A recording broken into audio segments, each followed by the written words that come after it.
Hi Aquarius, welcome to your March 2019 Astro Alchemy with Rain and Moon. How do you like them apples? So as the month begins, Aquarius, I really see like this money situation being front and center for you, which is great. The second house that Pisces rules for you is the money that you earn, and it's really activated. So first things first, as we begin the month, the sun is in that second house in Pisces. So that's going to give you that sense of, and Mercury too, in that second house. You're really thinking about your finances in one way or the other.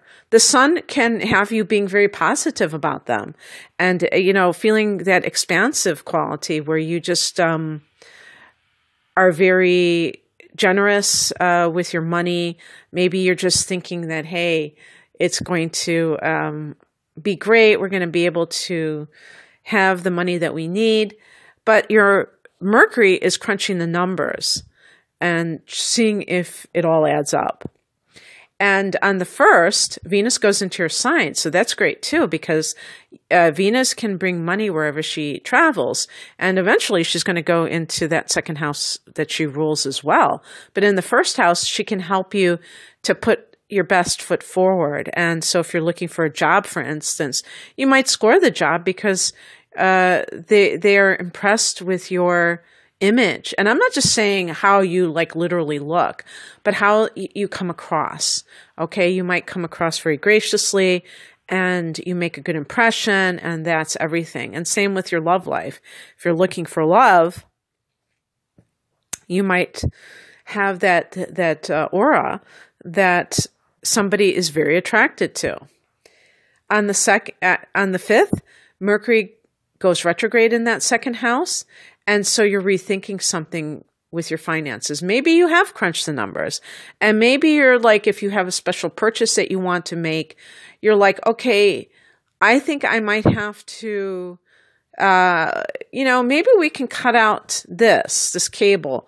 So sometimes when you're trying to, have money to afford things, it's not just about trying to find new ways to make money, but new ways to save money. And maybe there are areas in your life that you're just kind of leaking money that could go to a better cause. And that all it simply requires is for a shift. So an example would be, let's say you still have satellite or, cable, whatever. I've never had that in my life. But some people spend, when I read what some people spend on this stuff, it's amazing. And let's say it costs you $100 and you're like, you know what? I can just go on YouTube and that's fine. I really don't use it enough to justify it. Now, $100 you might say, well, that's some money, but it's not that big of a deal. Oh, yes, it is. If you make the decision that you want to have a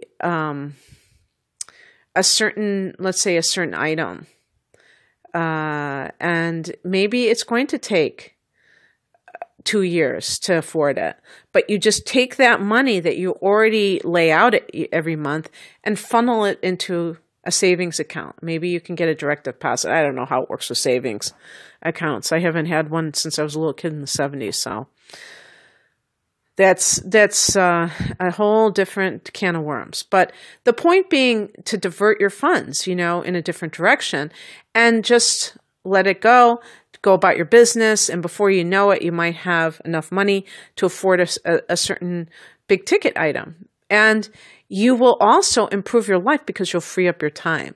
That's one of the things too that we never talk about is with the second house, we're talking about like physical things like dollars and cents or your possessions. But the second house is also the house of self-esteem.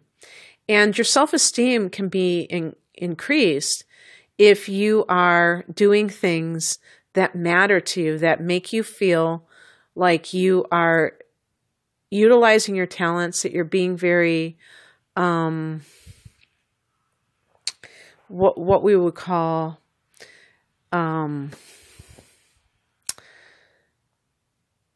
using your time wisely, but I don't like to say that because that sounds kind of like school marmish. You know what I mean? I don't even want to say that you're being productive because, when you're on your own time, maybe you want to do something that's just relaxing.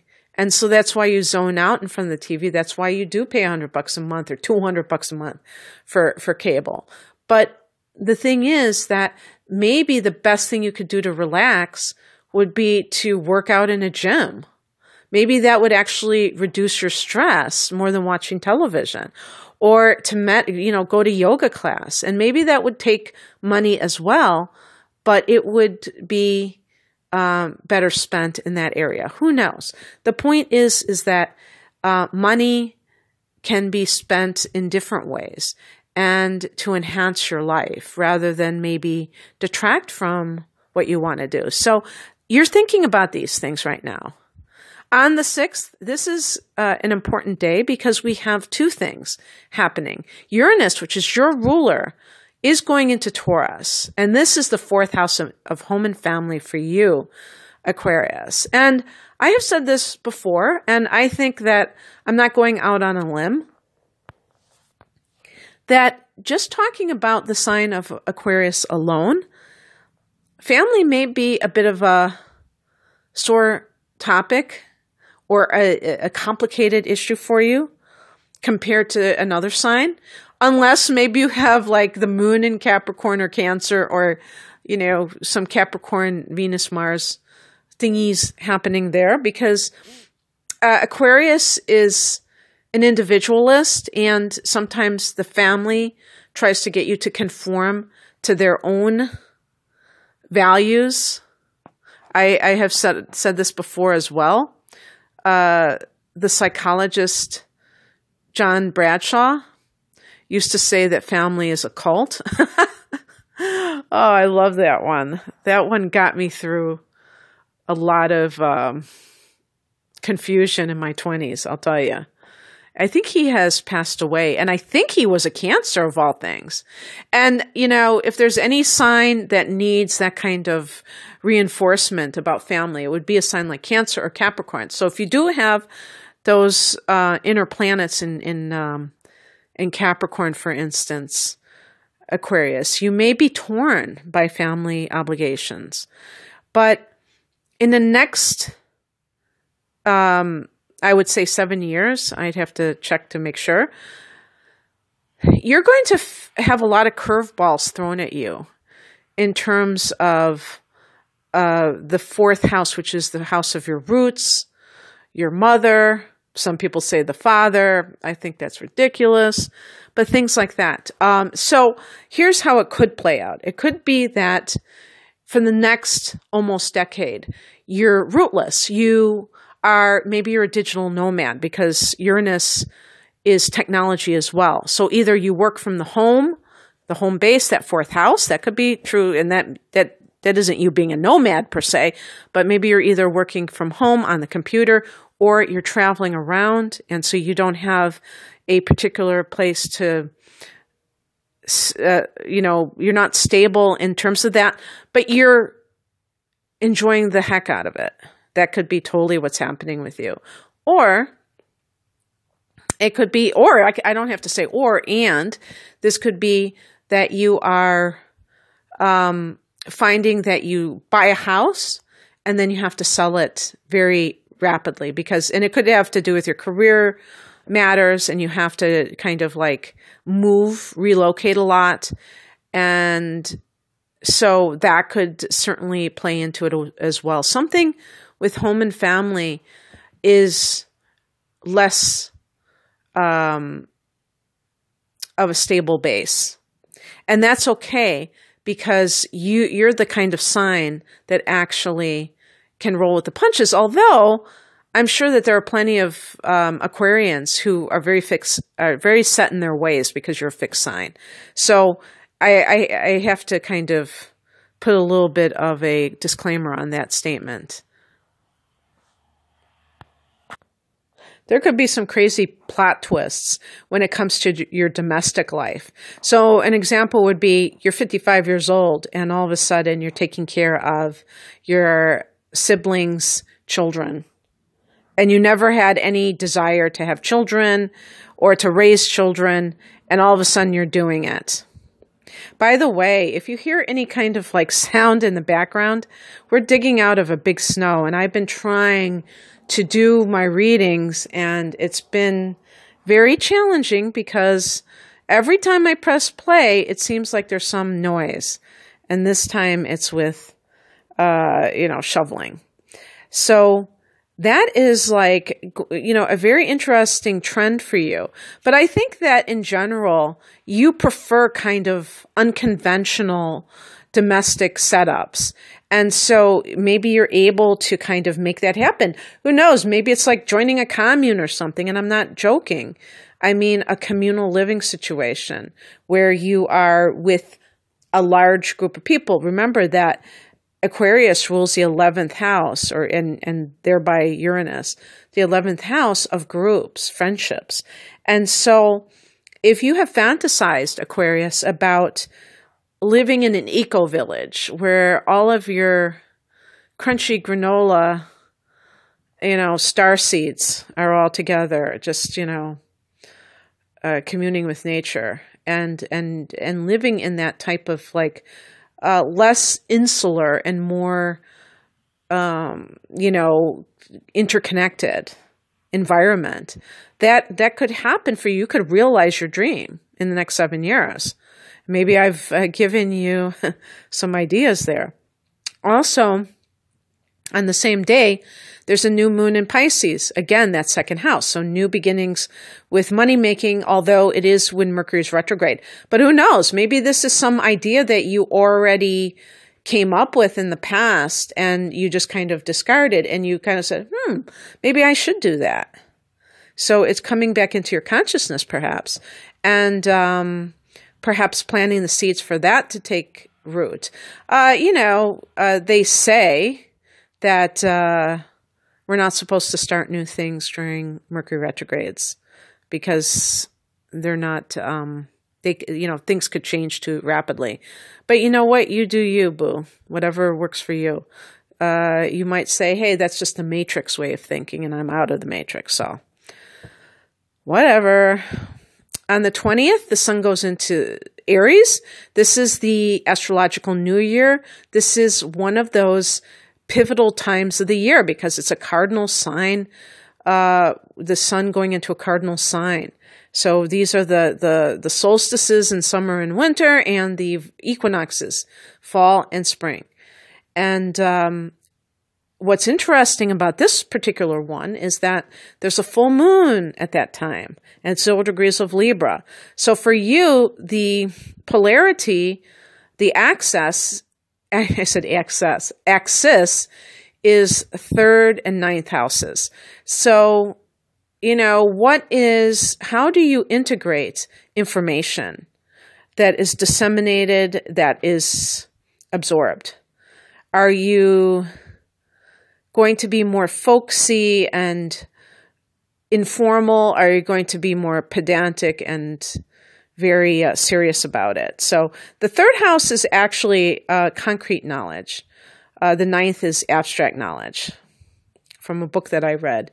I wish I could give you I could cite it, but in any case, I could if I actually wanted to go to that trouble. But anyway, so the 3rd and 9th houses, Gemini and Sagittarius in the universal chart. So with the full moon in that 9th house, those matters come to your awareness, Aquarius. So we're talking about God. We're talking about religion. We're talking and philosophy, like your framework. Just like the 6th house is the house of your routines as a framework, your schedule as a framework. The 9th house is your ethical framework, your, impetus to be in this material world, like how you want to show up here. Not talking about ambition, not talking about some of those types of things, but just like, and not just your personality traits, but, what do you believe that life is about? And Aquarius, being an air sign, is a kind of an interesting thing, because not only are you intellectual, and some of you might be downright atheists. Wasn't Charles Darwin an Aquarius?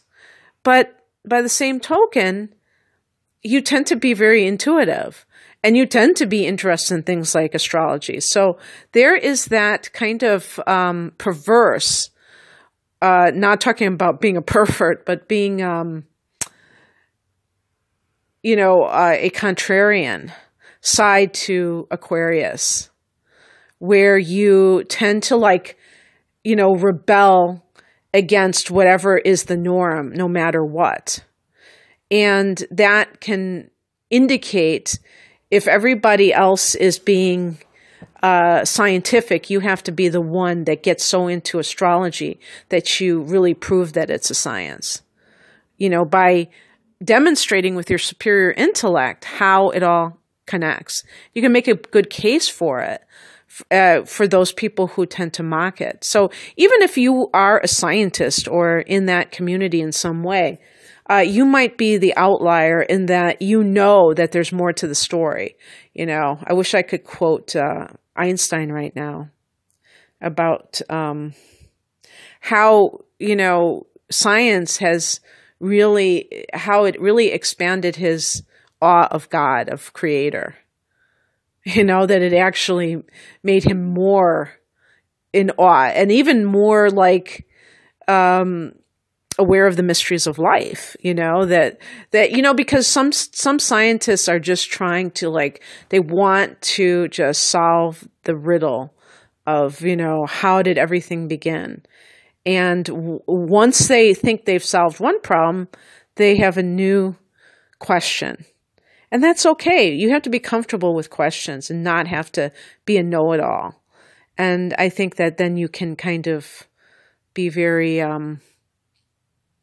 very comfortable with the mysteries of the universe. And so that polarity can make it so that you're really thinking about this concrete knowledge that may have some value in the world, but it can kind of create limitations on one's mind because of the need, for instance, for proof of something. Whereas the ninth house is abstract, and it's looking at things from a bigger picture, not just a 3D puny version. So I know that's pretty out there, the way I'm describing this. Basically, you may be wrestling with this idea of, should I get more university knowledge? That could be the ninth house. That's the higher mind in a more mundane sort of a way, but you might be thinking in terms of spiritual training. Even with the third house, you might be thinking, I want to get that Reiki certificate, or I want to study with a shaman or something like that. And you're saying, but is that going to really give me the kind of credentials that I need that going to a university will? On the 26th, Venus is in Pisces. Oh, and by the way, if you have Mercury in Capricorn, this will be a particularly big issue for you, I would say. Around the time of this equinox, because you're going, Mercury in Capricorn may really feel like those letters after your name are crucial for you to be taken seriously as somebody who communicates their thoughts for a living. So whether it's being a spiritual teacher or writing a book or something like that, even if it's on a spiritual topic, you may feel like you need those mainstream credentials to be seen as somebody with a fine mind, with a good background. And it really makes sense to grapple with that and not just to come to some kind of snap decision, because you might find that you're better off just having a certificate and not worrying about the university to validate you. On the other hand, that could open up other doors too, so that where you need a certificate, whether you like it or not. So whatever. I think that's the second time I've said that today. On the 26th, Venus is in Pisces, second house. Venus rules this house, so it's great for money, great for attracting abundance to you from the money that you earn. On the 28th, but one thing I want to say is, well, I already said that Venus is in the first until that time. On the 28th, Mercury goes direct at 16 degrees of Pisces in that second house, and maybe you've come to a decision at this time of how you're going to proceed with something. And it's like you might have questioned what you were going to do, how you're going to move forward, and now you know. And if there was any kind of brief slowdown in your money, don't worry, because then after this Mercury goes direct, and especially out of its shadow, if that still feels kind of slow for you, that things should bounce back to normal. On the 31st, Mars goes into your fifth house of romance and artistic pursuits. But I want to say something, because up until the 31st, Mars is in the fourth house in Taurus, home and family sector, where Uranus is. And they are in a conjunction. So this is very volatile behavior. Be careful about a fight with your mother that just seems to come out of nowhere and leads to a blow up, and maybe you just kind of walk out. If you have the kind of, and I'll just say parent, I won't specify mother, because some people do make the case of the dad being in the fourth house. If you have a parent who tends to be a narcissist, or, in that spectrum, and that they try to push your buttons, forewarned is forearmed. Don't give them the satisfaction. If you have any contact at all, make it a game. You can be up there with the best in terms of being able to simply maintain a poker face and not get sucked into heavy emotions. So don't. And don't be reactive, because this is what I'm talking about. When Mars is coupled with Uranus, the chances are pretty good that at least some people will behave in a way that is very rash, and that even they wouldn't have predicted. And the thing about Mars is its anger. I mean, sometimes it can be just, having a grand mal hissy fit, or it could be violence in the worst case scenario. Mars is the god of war, and Uranus is what is that which is not stable or predictable. So yes, it is gasoline on fire when these two planets connect. And what I want to say, this is true for all of us, because we're all going to have Mars in conjunction with Uranus in a particular house. In your case, it's in this domestic area. So you have to watch out for sudden,